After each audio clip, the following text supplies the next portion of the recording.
दोस्तों, बहुत समय पहले की बात है। भिखारीपुर नाम के एक गांव में दो पति पत्नी रहा करते थे, जिनका नाम लता और विक्रम था। वे दोनों बहुत गरीब थे और वो सेठ धनीराम के खेतों में काम किया करते थे। जब भी फसल उगाने का नंबर आता तो धनीराम सेठ अच्छी अच्छी फसल ले जाता था और बाकी की फसल उनको दे दिया करता था, जिसको बेचकर उनको बहुत थोड़े पैसे मिला करते थे। इसमें उनका गुजारा भी नहीं हो पाता था। ये लो लता, इस फसल की कमाई। इस बार तो बहुत थोड़े पैसे मिले हैं, पिछली बार से भी कम है। हाँ, अब समझ नहीं आ रहा है कि क्या करूं।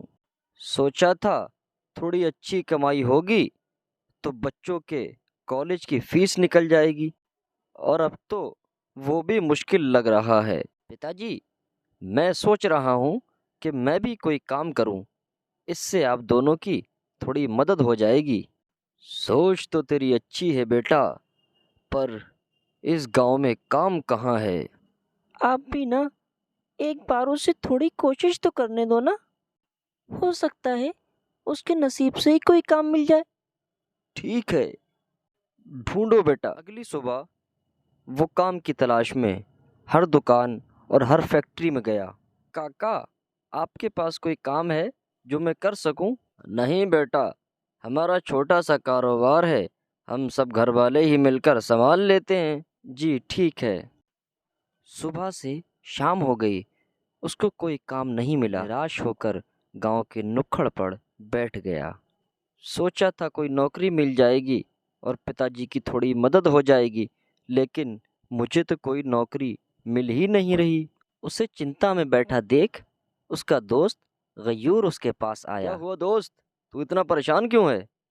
क्या बताऊं, पिताजी की मदद करना चाहता हूँ लेकिन मुझे कोई काम ही नहीं मिल रहा। अरे तो कोई खुद का कारोबार शुरू कर लो ना। अरे खुद के कारोबार के लिए भी तो पैसे चाहिए हैं, वो भी तो नहीं है ना।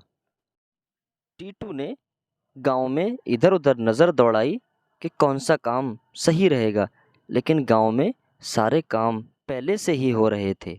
तभी दो औरतें बातें करती हुई जा रही आज थीं। भैया ने जो पानी पूरी खिलाई थी बहुत ही स्वादिष्ट थी, पर पानी पूरी खाने के लिए कितना दूर जाना पड़ता मयूर ने है। टीटू से कहा, गांव में सब कुछ है, पानी पूरी का ठेला कोई नहीं। लोग पानी पूरी खाने के लिए दूसरे गांव जाते हैं। हाँ, ये अच्छा आइडिया है, और पानी पूरी के ठेले के लिए ज़्यादा पैसे उधार भी नहीं लेना पड़ेंगे। अरे 2000 में तेरा काम हो जाएगा। हाँ, हो जाएगा। चल, धनीराम सेठ से बात करते हैं। गयूर टीटू को धनीराम सेठ के पास ले गया। सेठ जी, टीटू को कुछ पैसे उधार चाहिए हैं पानी पूरी का ठेला लगाने के लिए। पानी पूरी का ठेला तो रहेगा बहुत अच्छा, वैसे भी मुझे पानी पूरी खाने के लिए दूसरे गांव जाना पड़ता है। कितने पैसे चाहिए? जी 2000। बस? पैसे तो मैं तुम्हें दे दूंगा, पर मेरी एक शर्त है। कैसी शर्त? कि मैं हमेशा तुम्हारे ठेले से मुफ्त में पानी पूरी खाऊंगा। जी ठीक है सेठ जी। टीटू ने बिना सोचे समझे एकदम हाँ बोल दिया। गयूर बहुत देर तक टीटू को देखता रहा। धनीराम ने टीटू को पैसे दिए और वो दोनों वहां से चले गए। तूने उसकी शर्त स्वीकारी क्यों? अरे वो पैसे दे रहे थे ना, इसलिए। अबे गधे, तू जानता भी है वो सेठ धनीराम कितना बड़ा फुक्कड़ पेटू है। गांव के हर एक ठेले वाले को उसने उधार दिया है, और हर किसी के ठेले पर जाकर ये फुक्कड़ उधार में ही खाता है, और इतना बड़ा पेटू है, एक के बाद एक खाता ही रहता है। अरे बाप रे! अब क्या? अब जो होगा देख लेंगे, तू कारोबार तो शुरू कर।